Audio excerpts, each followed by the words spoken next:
মাছের যে অতিরিক্ত ওমেগা 3 ফ্যাটি অ্যাসিড থাকে সেটি কিন্তু অ্যালজাইমার ডিজিজকে প্রিভেন্ট করে থাকে, অর্থাৎ বয়স বাড়ার সঙ্গে সঙ্গে আমাদের যে মেমোরি লস হওয়ার যে চান্স থাকে সেটি কিন্তু প্রতিরোধ করে এই ওমেগা 3 ফ্যাটি অ্যাসিড।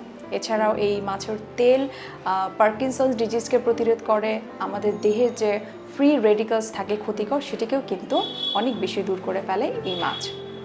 প্রেগনেন্ট মহিলা যারা, তাদের উদ্দেশ্যে আমি বলবো তারা তাদের অনাগত সন্তানের ব্রেইন এবং চোখের ডেভেলপমেন্টের জন্য তাদের প্রতিদিনের খাদ্য তালিকায় কিন্তু মাছ রাখতে পারেন। এছাড়া মাছ কিন্তু দৃষ্টিশক্তি প্রখর করতে এবং অন্ধত্ব দূর করতেও কিন্তু সাহায্য করে। তৈলাক্ত মাছ ভিটামিন ডি এর একটি চমৎকার একটি সোর্স।